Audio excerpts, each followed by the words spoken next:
Good morning इरशाद भट्टी साहब, सुबह खैर, बहुत शुक्रिया BKS को वक्त देने के लिए, बाखबर सवेरा को वक्त देने के लिए। सर ये बताएं, ज़िमनी इंतखाबात हो गए, नतीजा आ गया, अब असल जो सर जोड़ के बैठे हैं PDM की जमातें हैं, आप क्या हालात देख रहे हैं? हालात क्या होने हैं भाईजान, कल सिर्फ डॉलर 5 रुपए बढ़ा है, सिर्फ एक दिन में। आप इससे हालात का अंदाजा लगा लें, हालात क्या होने वाले। हालात क्या हैं कि हम अभी भी डिफॉल्ट के किनारे पे रुके हुए हैं और चौथा मुल्क है, श्रीलंका पहला मुल्क है और हम चौथा मुल्क है। अब ये मईशत किसी एक बंदे के बस की बात, किसी एक पार्टी के बस की बात नहीं रह गई। ये इस पे कोई करना पड़ेगा, आपको सारों को, सारे इदारों को, सारी जमातों को मिलकर करना पड़ेगा।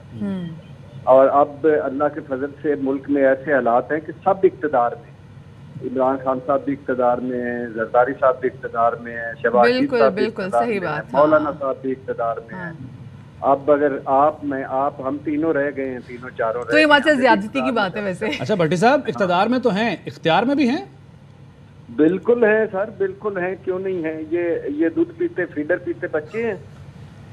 आप इधर बैठे हो, अगर आप इस वक्त मेजबानी कर रहे हैं तो आपको कोई अगर वो देता है कि आपने अपनी मर्जी से एक फुल स्टॉप कामा नहीं लगाना, तो मेरे ख्याल से आपको रिजाइन कर देना चाहिए। आप क्यों बैठे हुए? ये अजीबो गरीब मखलूक है कि इख्तियार हमारे पास नहीं है, इख्तियार किसी और के पास है। तो फिर भाई आप घर चले जाओ, कोई और बिजनेस कर लो। बिजनेस तो वैसे भी आपकी माशाल्लाह सारों से बड़े अच्छे हैं। लेकिन भट्टी साहब, ये जो हमेशा हम बात करते हैं ना कि जब कुछ परफॉर्मेंस ना दे सके तो आप यही बात कहते हैं कि जी इख्तियार जो है ना वो हमारे हाथ में नहीं है। हमने देखा है कि जो गुज़िश्ता हुकूमत है वो भी कहती है जी हमारे हाथ बंधे हुए थे। तो ये जस्टिफिकेशन डू यू थिंक कि ये सही है उस अवाम के लिए जो कि आपके लिए इतना रूट कर रही है, आपसे इतनी उम्मीद लगाए बैठी है? आपके पास इख्तियार नहीं था तो आपने सरे महल कैसे बना ली? आपके पास अगर इख्तियार नहीं था तो आपने एवन फील्ड कैसे खरीद लिए? 5 मुल्कों में, 5 बर्रे आज़मों में, बल्कि हिंद सिंध में जदादें कैसे बना ली?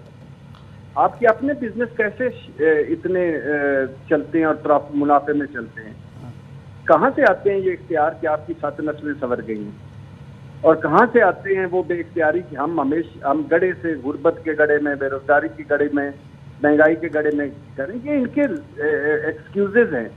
अब जो वजारतें लेके बैठे हैं, कभी आप ये जो आपके कराची में हर मर्तबा डूब जाता है, ये इख्तियार किसके पास है? इनका कभी नहीं डूबा कोई घर। क्या कहाँ जाते हैं? 6, 7, 10, 12, 14, 15 नाले जो हैं ये इनके इख्तियार से बाहर हैं। इनसे बातें करवा लो, बस इख्तियार नहीं है हमारे पास। तो अच्छा, क्यों करते भट्टी साहब, आप ये नालों की बात कर रहे हैं, यानी खास तौर पर सिंध की जो हुकूमत है या सूरत हाल है उस पर बात कर रहे हैं। अब नज़र आ रहा है सबको कि अर्ली इलेक्शन होने चाहिए, डिमांड भी यही की जा रही है। नून लीग में शायद सोचा भी जा रहा है, लेकिन पीपल्स पार्टी अभी भी बज़िद है। वो कहते हैं नहीं जी, हम टाइम पूरा करेंगे, मुद्दत पूरी करेंगे। तो लास्ट लाफ जो कहा जाता है कि आसिफ जरदारी की होगी, नुकसान तो नून लीग का हो रहा है, पीपल्स पार्टी को कोई फ़र्क नहीं पड़ रहा। आप मुत्तफिक कैसे? बिल्कुल ठीक कह रहे हैं आप। देखें ना कि मिसाल के तौर पे पहली बात तो ये है कि मौलाना जरदारी साहब नहीं चाहते कि वो इंतखाब करवाएं, और इस वक्त इंतखाबात नून लीग की भी। भट्टी साहब, ये मौलाना कौमा जरदारी साहब है या मौलाना जरदारी आपने कहा? दोनों ही कर लें, कुछ भी आपको जो सूट करता है वो लगा लें। सारे ही पहुंचे हुए लोग हैं, कुछ भी लगा लें, हजरत लगा लें, किबला लगा लें, कुछ भी लगा लें, ये सारों के साथ लगता है। तो मौलाना साहब और जरदारी साहब, मैं आप मजीद कर देता हूँ कि वो नहीं चाहते कि इंतखाबात हों, क्योंकि दोनों खोए मलाई वाली वजारतें लेके साइड पे हुए हैं, अपने मजे कर रहे हैं। फिर अपने गढ़ और घर में हारने के बाद इस वक्त नून लीग को भी सूट नहीं करता कि वो इंतखाबात पे जाए। और फिर 3 माह की कारकर्दगी माशाल्लाह ऐसी है कि इसके फौरन बाद इंतखाबात में जाना मतलब अपने ताबूत में कील ठोकना। और फिर इमरान खान की जो मकबूलियत है इस वक्त ये किसी को सूट नहीं करता कि वो इंतखाबात में जाए। तो भट्टी साहब, what options are left with? आपको क्या लगता है कि अब वो क्या ऑप्शन अपना सकते हैं? और साथ में ये भी कहिएगा कि अगर चलें फौरी इंतखाबात की तरफ भी चले जाते हैं, पे नई हुकूमत भी आती है, तो ये जो मुश्किल फिस्कल डिसीजंस जो लिए गए हैं, तो क्या ये दोबारा नहीं लिए जाएंगे? फिर 2 बातें रह गई थी। फिर आखिरी है नवंबर की तकर्री। अच्छा, नवंबर की तकर्री किए बगैर ये इंतखाबात में नहीं जाएंगे। इनके 3 काम थे: आल बचाओ, माल बचाओ, खाल बचाओ। آل بچاؤ مال بچاؤ تو ہو گیا کہ الیکشن کی ترامیم ہو گئی، نیب کی شرمی سے ترامیم ہو گئی، تو اب یہ نومبر کی تک کر رہی ہے۔ اب سوال بہت سارے ہیں کہ یہ عدم اعتماد کیوں لائے تھے جب ان کے اب اس سوال کا جواب انہوں نے خود ہی دے دیا ہے۔ اگر ہم نہ لاتے تو عمران خان نے ہمیں نومبر دسمبر سب میں ساروں کو اندر کر دینا تھا۔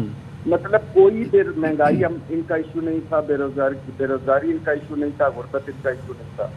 اب یہ فریش الیکشن کی طرف کیوں نہیں گئی ہے؟ پھر پنجاب میں اس طرح کیوں حکومت بنائی؟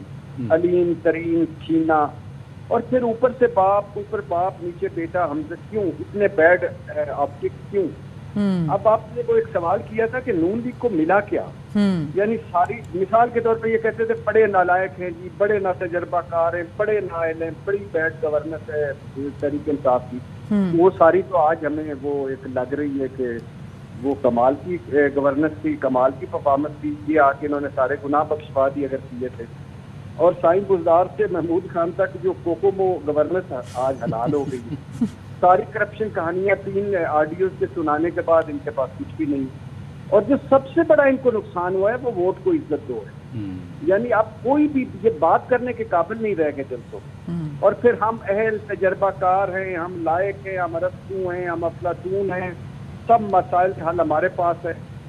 وہ تو بھٹی صاحب یہ ایکسپوز ہو گئے نا، ان 3 مہینوں میں ہو گئے۔ سر آپ نے جو ابھی ہم بات کر رہے ہیں اور میرے سوال کا جواب سکپ کر گئے ویسے آپ، وہ ظاہر ہے بھٹی صاحب بڑے ماہر ہیں، سوال دوبارہ کریں جی۔ بھٹی صاحب سوال آپ سے کرنا چاہ رہی تھی کہ آپ دیکھیں کہ چلے ٹھیک ہے اگر یہ فوری کہ what options they are left with, پہلی بات۔ دوسری بات یہ آپ بتائیے گا کہ اگر جو نئی حکومت بھی آ جاتی ہے، فوری انتخابات کی طرف بھی چلے جاتے ہیں، تو کیا یہ جو سخت فسکل ڈیسیجنز لینے پڑے تھے، تو کیا یہ آنے والی حکومت کو نہیں لینے پڑیں گے، یا ان کے لیے چیزیں تھوڑی بہت سموتھ ہوں گی؟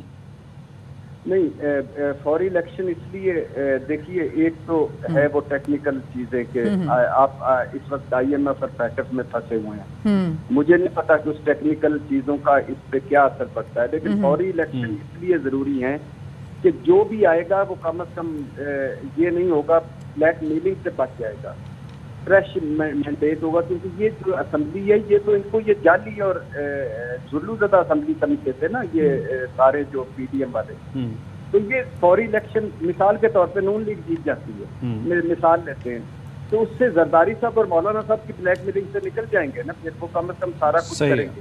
اگر تحریک انصاف جیت جاتی ہے تو وہ کر لیں گے، لیکن اس ملک میں آپ اندازہ کریں کہ خدا کا خوف ان کو نہیں ہے، جس طرح یہ ہارے ہیں، ہارنے کے بعد یہ بہت بڑا لیسن ہے، یہ جو انتخابات نے ضمنی انتخابات نے مسلم لیگ نون کی جو ہار ہے، آئی ایم شور وہ سے بہت کچھ جیتیں گے۔ بھٹی صاحب بہت شکریہ، وقت بڑا مختصر ہے، اور ہم نے بھٹی صاحب کا تجربہ اس میں دیکھا کہ بھٹی صاحب کیا کہہ رہے تھے۔